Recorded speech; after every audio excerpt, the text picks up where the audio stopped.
So you guys clicked on this video looking for the fastest and most efficient way of getting your Nebula Camos done for each weapon. Well, you're in luck. Hey, my name is Xavvo. If you guys don't know me already, I'm a strange guy who wears a mask and it will be off at 5k. Try not to have a crash out over it in the comments. It never ends well. So I'm going to show you basically the strategy that I used for my Nebula grind. This is what got me the bulk of my weapons done really, really fast, because for the longest time, and I'm sure a lot of you might be able to relate with this, I was using the Citadel oil trap to try and get these done on the beginning of these weapons for the grind, and it was purely out of comfort. I just didn't really think of looking up any strategies that would have been quicker. And then when I found this, it's like my whole world changed. I was getting weapons done in an hour, if not 40 minutes. It is extremely fast. Now, granted, the only slow part to this entire process is just the setup. Once you get past that, you can pretty much rinse repeat as many weapons as you can in a game, either using wall buys to buy your custom zombie builds, which, quick tip if you didn't know this, you can actually select weapons as a custom zombie build inside of your arsenal, and then when you go in game, you can actually buy them off of the wall if they exist in that map, and you can use your custom weapons. So that is something you can do. And also, if you go to the mystery box, this will also work. So sometimes you will have to restart and just reset up again, but honestly, overall, it's worth it, and I'm going to show you it. So let's get straight into this. As reference, we have got right here the Krieg C. This is a weapon that I've not done yet. This is a DLC weapon, and I'm essentially going to show you from scratch how I'm going to get all 10 of those elite zombie kills done as fast as possible. Now, the tracking in this game does not fucking work, so looks like I'm going to have to be counting off the top of my head. And what I'm going to actually do when I'm in game is I'm going to time this. I'm actually going to time this so that when obviously it comes to editing, you know, I'm going to cut the video down to keep it as short as possible for you guys, but you guys are going to see the true length of how long I've been in the game in the top corner. So the first thing you're going to want to do for this strategy, and this has been since the start of the game, so it's a flawless technique and it's been working ever since release, is going to be that you want to go onto directed mode. The reason you want to go on directed mode, and it's crucial that you do this, is because it actually adds a round cap at around round 11, which prevents other zombies from trying to spawn in when you're rinse repeating this technique. If you go into standard, you're going to just keep going up in rounds, and it's going to become a very big mess when it comes to trying to focus on these elite zombies. So you do want to be in directed. That must be cleared up first. Then you're going to go into your game and you're going to select Liberty Falls. Okay, it's the very first map that ever came to the game. So Liberty Falls is the map, directed mode is the mode.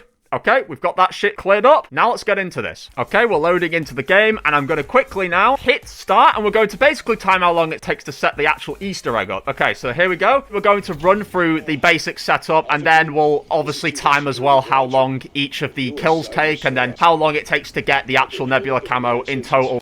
Now, obviously, it must be stated, some of these weapons are going to take longer than others. If you're using a melee or a launcher, that much is guaranteed. Of course, you can actually speed up this intro. I'm just going to time you like the normal setup. You can turn on Rampage Inducer, and this will definitely speed up the pace of the zombie kills, and it will speed up the pace of you getting the general game set up and getting the doors open. So, yeah, this is not going to be a timer for those who are using Rampage Inducer, because I want to make this a timer that's accurate to, like, standard playthroughs for the average person. Right, let's get this door open. You can do any of these steps in whatever order you want, because as long as you're doing the steps, you're working towards it. So I should actually declare what's going on here. Essentially, we're using the Easter egg, the beginning to the Liberty Falls Easter egg. So you want to come to this door up here. A bunch of zombies are going to burst out of it, and you're going to want to shoot all of them. This will actually help you get extra essence at the start of the game, so it's probably best that you do this bit first anyway. We're going to clear these zombies up.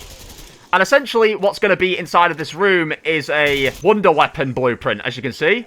The Frustadyne M23. So we're going to come back here later in the setup. The next step is go over to this and shoot it off, okay? And you're going to need to get the valve for that. So it is actually on the other side over there, so we'll get that in a little bit. We are in directed mode, so it kind of does tell you what to do anyway, but I'm just going to document it anyway, showing you and explaining which parts of the Easter egg you're actually meant to be doing for this technique. Something I must also add, which is going to be really important, is that when you're coming around to doing this actual technique, you are going to want on at least the purple rarity on your weapon, so epic, and you're going to want to have at least Pack Punch 1 or 2 on. This is just going to make the progress a lot easier in faster. So right now we can get the green tier, and purple's obviously that one. So don't worry, by the time you've got this whole Easter egg kind of set up and everything, you will naturally probably have enough essence to have gotten Pack-a-Punch 2 and the epic rarity. So it's not like you're going to probably fall behind unless you're deliberately spending your salvage on stuff at the workbench, which you shouldn't do. You just need to focus on saving that salvage and essence up for this technique. Right, we can actually get this door open so we can begin. So here we go. Enter the church. And the first thing you're going to want to do is actually, well, make sure no zombies are crawling up your ass. And you're going to want to head to this generator right here and turn that on.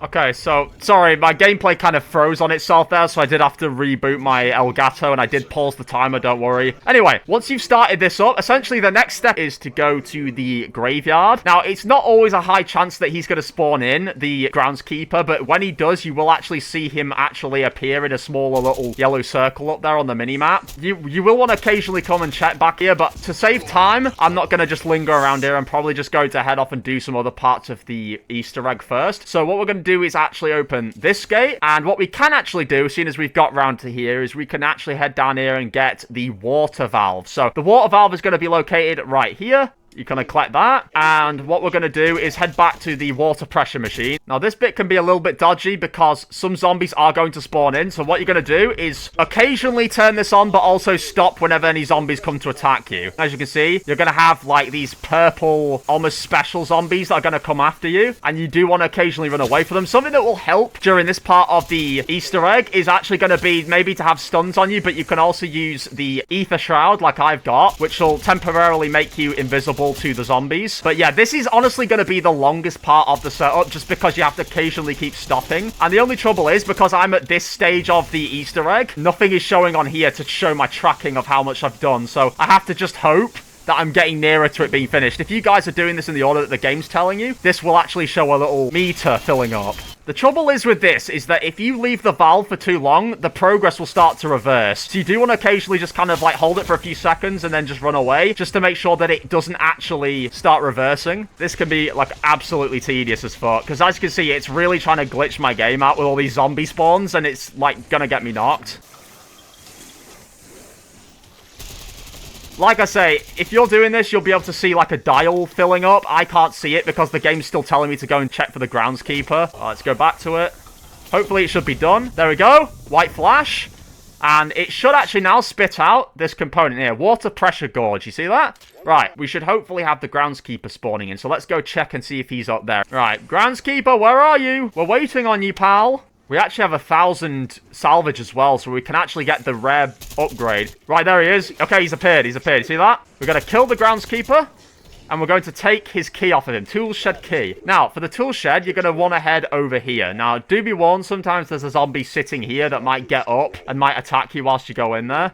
Grab the handbrake. Okay, so the next piece of progress after getting the handbrake is we're going to have to shoot off a mangler's arm. So this is probably going to be a bit slow for some people because you are depending on the round, you know, before any manglers spawn in. So what we're going to quickly do is we're going to go and buy our first Pack-a-Punch. This should definitely speed the rounds up a lot more with this Pack-a-Punch on, at least. Okay, it's now round 10. So you actually do want to be down here at the riverside area next to the radio house, okay? And then we're going to have to wait for a mangler to spawn in. You will want to make sure that you hit his arm, because if you kill this mangler and you don't get his arm, you are going to just shoot yourself in the foot with that, because you're going to have to wait till the next round for another mangler to spawn in. Just wait till round 11. Mr. Mangler, where are you? You're supposed to have spawned in by now.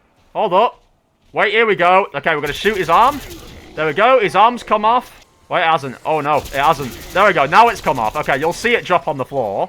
We're going to pick that up. Okay, and now what we're going to do is we're going to select the mangler cannon at the bottom of the screen there. We're going to blast it at the door of the radio house. Make sure no zombies are swarming you, because this bit can be a bit dodgy. We're going to take this insta-kill here. Right, so what you're going to do is you're going to go around in here and search through these debris piles. Oh, first try, damn. What you want to do when you search those debris piles is look for the wires. And now that you've got the wires, you're ready to build the Frustodine, which is going to get you the last 3 components for this Easter egg. Make sure there's no zombies swarming you again before you go into this room, because that is going to get you killed.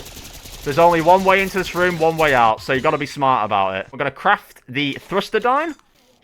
There we go. So now with the Frustodine, what we're going to do is we're going to head back to the church, and we're going to get our first component. There's actually 3 different components. The game's obviously, like, marked them for us. These 3 components are to build the LTG device, which is going to allow us to start the technique. You don't want to left click, by the way. You just want to hold the right click. Right click is all you need to hold down. Right click, right trigger, whatever you're using. It's going to pull the thing towards you. Okay, so the second component, you're going to want to actually head up onto here, onto the roof, because it's actually in this upper window in here. And you're going to jump onto this van, and then you're going to suck it out of here. That's the second component. Okay, and the third and final component is down here in Ollie's comics. Here we go. It's in the roof. Easy.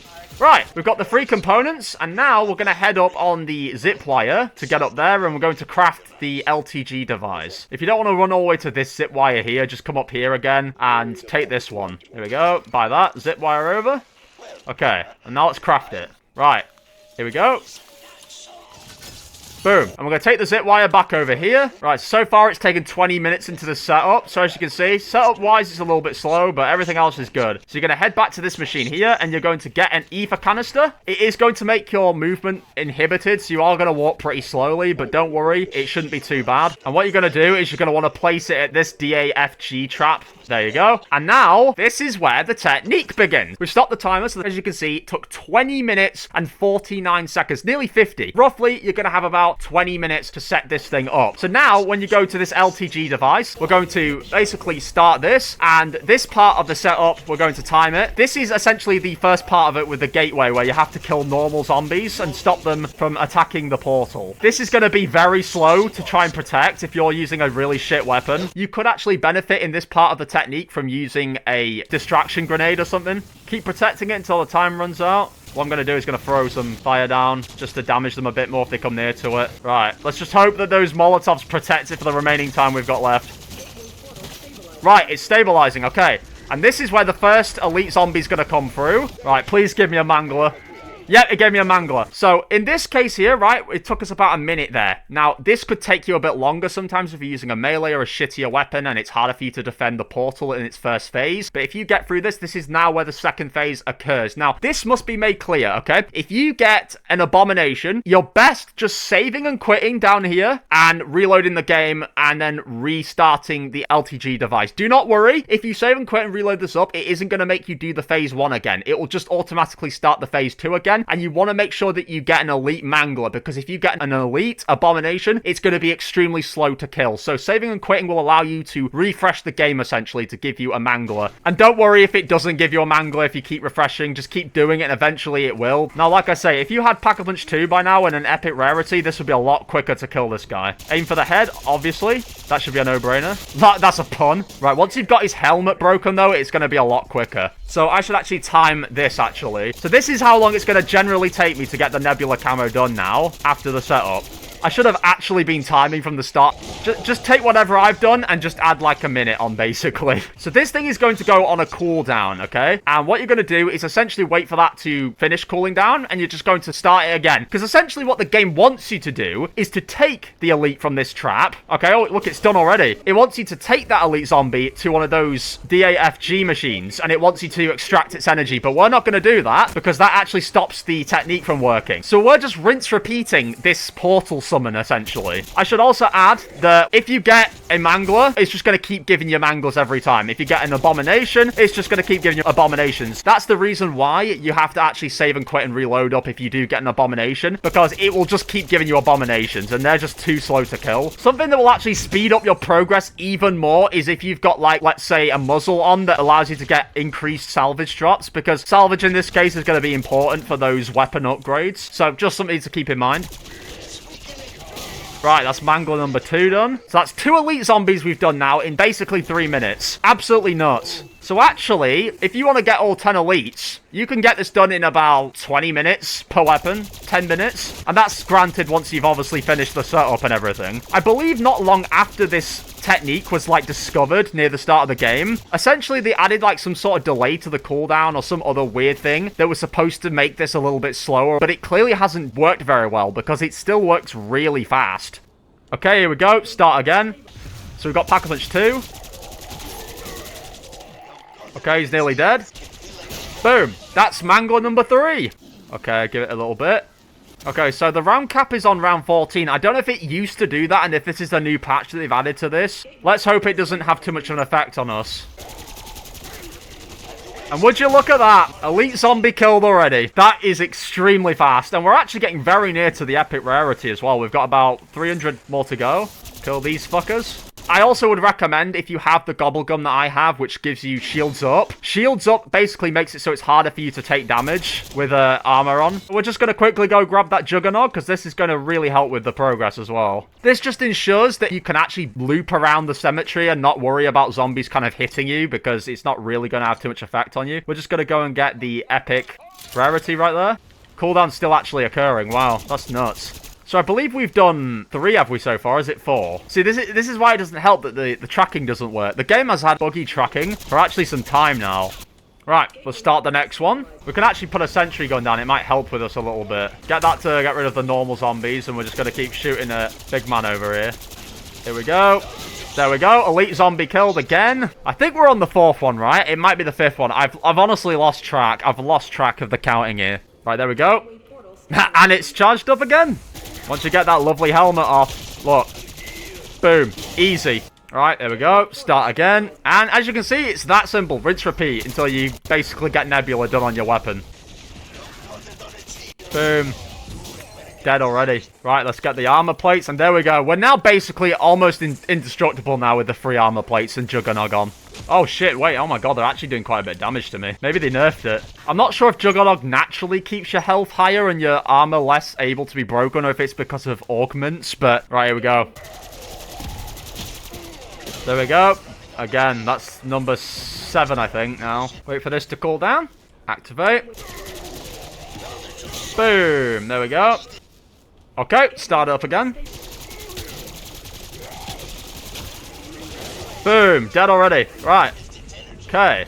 Oh my god, we've done it! Nebula! Okay, that was the 10th one. So as you can see, right there, we're going to stop the timer. It took me, since the very beginning of this technique till now, 15 minutes. 15 minutes to get Nebula Camo with this technique. Now, if you add that to the rest of the technique, you've spent about 35 minutes in this thing in total. 35 minutes from the start of the game to getting Nebula on a weapon. 35 minutes. As opposed to spending maybe 4 or 5 hours on a single weapon. And I started this video about 40 minutes ago. So that is by far the quickest method I've actually ever had for Nebula. So if you want to stay in this match, you can always save and quit here, which is what I'm going to do, because I'll probably come back and use this again for some of my other weapons. In my case, because my weapons are all DLCs that I've got to do now, I can only really get them from the mystery box if I'm lucky. So that's it. Once you've got past the really slow setup, you can get a single weapon done in 15 minutes. Sometimes quicker, sometimes longer to get Nebula. Absolutely crazy progress right there. So just to absolutely solidify that we got that and that it wasn't some sort of glitch and the game's really tracking, we're going to head to our weapons right here. We're going to go to loadout, and as you can actually see right here on the Krig C, we've now got the Nebula Camo for this weapon. Hopefully you guys did enjoy. If you did, be sure to smash a like on this video. Leave me a comment letting me know what you think. Be sure to subscribe. Get us on the road to 5k so this thing can come off. You know, it'll mitigate the number of crash outs that we have in my comment section. And other than that, thank you again. Good luck, guys, and I'll catch you all in the next one. Bye, guys.